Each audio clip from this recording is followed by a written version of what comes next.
શ્રી કૃષ્ણ મિત્રો, મધુસ કિચનમાં તમારું સ્વાગત છે। તો આજે હું તરબૂચના જ્યુસની રેસીપી લઈને આવી છું। તો અત્યારે મેં આ તરબૂચ લીધું છે। હવે આપણે એને કાપી દઈશું। તરબૂચને કાપી લેવાનું છે। પહેલાં ચક્કર તરબૂચ કાપવું થોડું હાર્ડ પડે છે।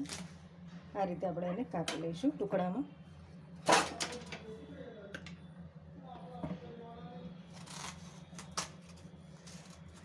આ રીતે એને પીસ કરી લઈશું। બધું તરબૂચ કાપી લીધું છે, તમે જોઈ શકો છો। આ રીતે મેં એના પીસ કરી દીધા છે। હવે આ રીતે આપણે જે ખમણી આવે છે એ લેવાની છે। ગાજર છીણીએ છીએ, દૂધી છીણીએ છીએ, એવી આવી એક ખમણી લેવાની અને આ રીતે એક બાઉલ લેવાનો અને એની અંદર આ રીતે આપણે તરબૂચને છીણી લેવાનું। તમે આ પ્રોસેસ મિક્સરમાં પણ કરી શકો છો। આ રીતે તમારે એને છીણી લેવાનું અને બધું જ પાણી સરસ નીકળી જશે। આ રીતે બસ આ રીતે જ તમારે કરવાનું છે। તમારે મિક્સરમાં કરવું હોય તો તમે કરી શકો છો, પણ હું આ રીતે કરું છું એટલે ફટાફટ થઈ જશે અને બીયા પણ નીકળી જશે। આ રીતે આપણે એને બધો જ્યુસ કાઢી લઈશું। જોઈ શકો છો કે અંદર બિલકુલ રહેતું નથી। આ રીતે હવે આપણે બીજું પણ છીણી લઈશું। એ રીતે તમારે મિક્સરમાં કરવું હોય તો આના નાના ટુકડા કરી અને મિક્સરમાં ક્રશ કરી શકો, પણ આ રીતે બી થશે। એકદમ સરસ એનો પલ નીકળી જશે। જોઈ શકો છો કે મેં બધો જ પલ કાઢી દીધો છે તરબૂચના આ રીતે છીણીને। હવે આપણે એને ગાળી લઈશું એક ગળણીથી। આ રીતે બધો જ ગાળી લેવાનો। ગળણીથી ગાળશો એટલે ફટાફટ ગળાઈ પણ જશે। આ રીતે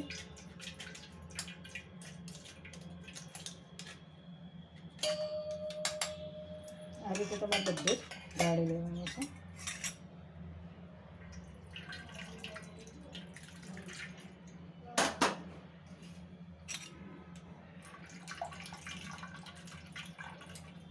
બધું આપણે ગાળી લઈશું।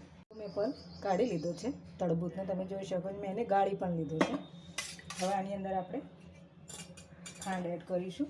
જો તરબૂચ તમારું ગળું હોય તો તમારે ખાંડ નહીં નાખો તોય પણ ચાલશે, અને તમારે નાખવી હોય તો તમે નાખી શકો છો। અત્યારે હું 1 થી 2 ટેબલસ્પૂન જેટલી ખાંડ એડ કરું છું, વધારે નથી નાખતી કારણ કે તરબૂચ ગળું જ હોય છે, આપણે બધાને ખબર છે।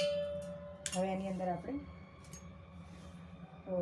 સંચળ લીધું છે, જે કાલા નમક કહીએ છીએ લીધું છે। હવે એની અંદર આપણે ચાટ મસાલો એડ કરીશું। આનો ટેસ્ટ બહુ આવશે સરસ, તરબૂચના શરબતમાં બહુ સરસ લાગે છે। હવે આપણે આને મિક્સ કરી દઈએ।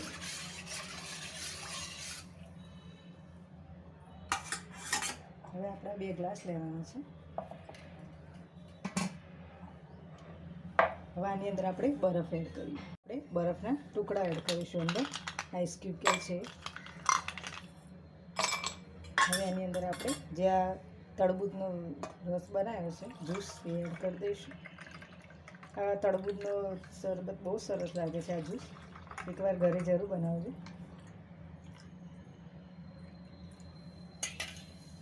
હવે એની અંદર આપણે થોડું ફરીથી ચાટ મસાલો એડ કરીશું, સંચળ એડ કરીશું, વધારે નહીં કારણ કે આપણે અંદર એડ કર્યું છે। હવે એની ઉપર આપણે તરબૂચના જે પીસ બનાવી મૂક્યા છે એ એડ કરીશું। દેખાવ પણ સારો લાગશે અને મસ્ત લાગશે, પીવામાં પણ બહુ સરસ લાગે છે તરબૂચનો। જોઈ શકો છો કે તરબૂચનો રસ મેં કાઢી દીધો છે અને ઠંડો સરસ છે। તો તમને આજની મારી રેસીપી પસંદ આવી હોય તો મારા વિડીયોને લાઇક કરજો, શેર કરજો અને સબસ્ક્રાઈબ કરી દેજો મારી ચેનલને। હવે આપણે એક નવા વિડીયો અને નવી રેસીપી સાથે મળીશું। ત્યાં સુધી